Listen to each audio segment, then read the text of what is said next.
शुरू करते हैं न्यूमेरिकल जो बेस्ड है हमारा वैल्यूज़ के ऊपर है। एक क्वेश्चन है, इसमें एक टावर दिया हुआ है। ये एक टावर समझ लीजिए ए बी। इस टावर की हाइट है 30 मीटर और ये एक शेडो फॉर्म कर रहा है। ये टावर है, अगर सन इधर से आ रहा है तो इसकी शेडो फ्लोर पे आएगी इस तरह से, और ये शेडो की लेंथ है 10√3 मीटर। इस शेडो की लेंथ को नाम देते हैं सी। तो आपको पता लगाना है इस एंगल के बारे में कि ये एंगल कितना है। तो इस एंगल के लिए निकालने के लिए हम देख रहे हैं कि हमारे पास दो लाइंस हैं। ये वाली लाइन ए बी जो कि परपेंडिकुलर है क्योंकि इस लाइन के सामने की, इस एंगल के सामने की लाइन है। ये हाइपोटेनियस है क्योंकि ये 90 के एंगल के सामने की लाइन है, फिक्स है। ये परपेंडिकुलर हो गया, ये हाइपोटेनियस हो गया, और ये जो बचा ये बच गया बेस। हमारे पास जो है वैल्यू दे रखी है वो दे रखी है परपेंडिकुलर अपॉन बेस की। तो हमें कोई ऐसा रेशियो लेना है जिसमें ये दोनों चीज़ें आती हों। तो ये दोनों चीज़ें आती हैं 10 के अंदर। तो इसका मतलब ये हो गया कि हम 10 में अगर ये एंगल लेते हैं तो हम आंसर फाइंड कर सकते हैं। दोबारा रिपीट कर रही हूँ, हमें ये एंगल फाइंड करना है और ये दो लाइंस दे रखी हैं, तो हमें वो रेशियो निकालना है जिसमें ये एंगल और ये दोनों लाइंस यूज़ हो रही हों। तो हमारे हिसाब से ये 10 होना चाहिए। तो हम 10 को लेके चलते हैं। 10C अगर ये है तो ये परपेंडिकुलर होगा ए बी, और BC जो होगा बेस होगा। इन दोनों की वैल्यूज़ हमें पता है। अगर इनकी वैल्यू हमें ना पता हो के किसी और दो लाइंस की वैल्यू पता होती तो हम लोग रेशियो चेंज कर देते। फॉर एग्जांपल, अगर हमें हाइपोटेनियस और बेस की वैल्यू पता होती तो हम लोग कॉस का एंगल लेते। अगर हमें परपेंडिकुलर और हाइपोटेनियस पता होता तो हम लोग साइन का एंगल लेते। यहाँ हमें परपेंडिकुलर अपन बेस पता है इसलिए हमने 10 का एंगल लिया। तो वैल्यूज पुट करते हैं। ए बी की वैल्यू है 30 और BC की वैल्यू है 10√3। तो डिनोमिनेटर में रूट की वैल्यू है तो इसको हमें रेशनलाइज करना पड़ेगा।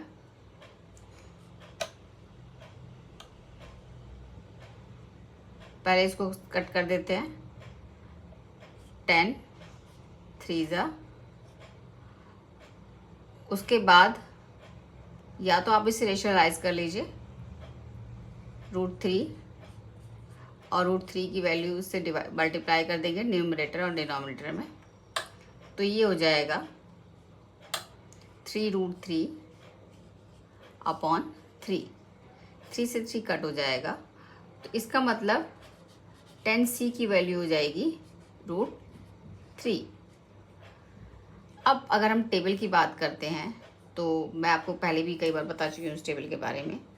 तो टेबल के हिसाब से अगर बात करते हैं तो ये √3 जो है ये 10 में 60 की वैल्यू है। तो अगर आप इसको कंपेयर करते हैं तो इसका मतलब एंगल C जो होगा वो 60 डिग्री के इक्वल होगा। तो ये एंगल C जो हो गया 60। इस तरफ से हमने इसका आंसर इजीली फाइंड कर लिया वैल्यूज़ के हिसाब से।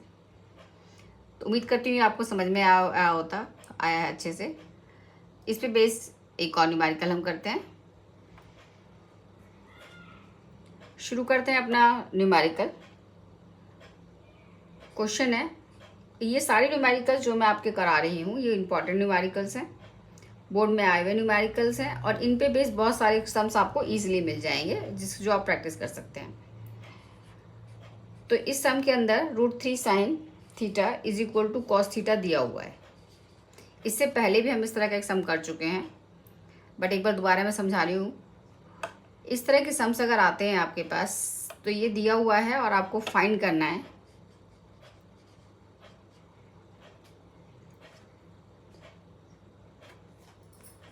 वैल्यू फाइंड करनी है आपको 3 cos square theta plus 2 cos theta और 3 cos थीटा प्लस 2, ये वैल्यू आपको फाइंड करनी है। और साथ में आपको फाइंड करना है एंगल थीटा, वैल्यू इसकी भी फाइंड करनी है और थीटा की वैल्यू भी आपको फाइंड करनी है, ये एंगल कितना होगा। तो स्टार्ट करते हैं। इस तरह के सम्स में इसमें √3 इस तरफ भी साइन की वैल्यू है, इधर कॉस की वैल्यू है, इधर नंबर है, इधर कोई नंबर नहीं है। तो हमारा एम होता है कि हम साइन कॉस ट्रिग्नोमेट्री रेशियो को एक तरफ लेके जाएं और नंबर्स को एक तरफ लेके जाएं। इसका मतलब हमें कॉस को नीचे लेके आना पड़ेगा और √3 को इधर ले जाना पड़ेगा।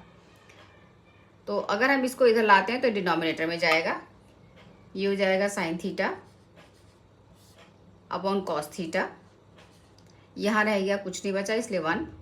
√3 को अगर हम नीचे लाते हैं डिनोमिनेटर में तो ये sine theta upon cos theta is equal to 1 upon √3। अब ये रेशियो जो होता है हमें पहले से पता है, ये 10 की वैल्यू है, 10 की वैल्यू 1 अपॉन √3। और फिर अगर हम अपनी टेबल यूज़ करते हैं तो 10 थीटा की 1 अपॉन √3 वैल्यू जो होती है वो 10 30 डिग्री की होती है। Answer theta is equal to 30।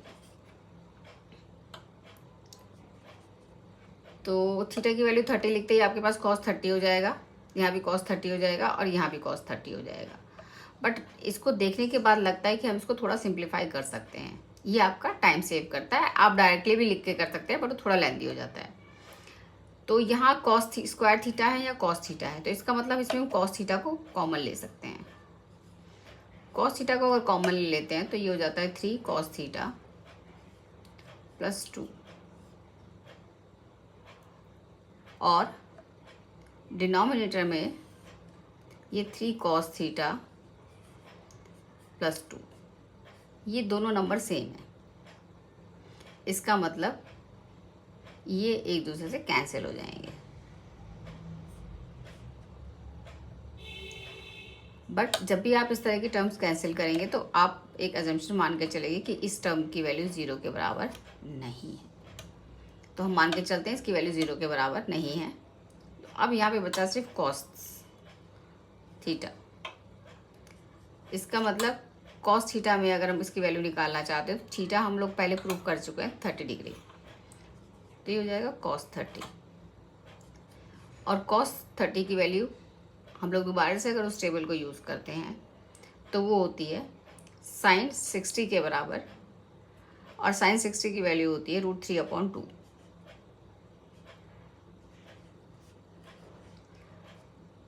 तो cos 30 की वैल्यू √3 अपॉन 2। तो ये आपका हो गया आंसर। तो देखा आपने, इस जो टेबल हमने बनाई थी साइन cos tan वाली, उसको बेस रख के हम न्यूमेरिकल ईजिली जो है उससे रिलेटेड न्यूमेरिकल ईजिली सॉल्व कर सकते हैं। हर न्यूमेरिकल को पहले आपको थोड़ा सा मॉडिफाई करना पड़ेगा, उसके हिसाब से या तो आपको एंगल की वैल्यू दी होगी, टर्म की वैल्यू निकालनी होगी, या आपको टर्म की वैल्यू दी होगी, एंगल की वैल्यू निकालनी होगी। तो अगर आपको इस चैप्टर में या इस तरह के सम्स में कुछ डाउट है तो आप इजीली कमेंट सेक्शन में मुझे दे सकते हैं, मैं आपके डाउट डेफिनेटली क्लियर करूँगी और आपके सम को करके दिखाऊंगी।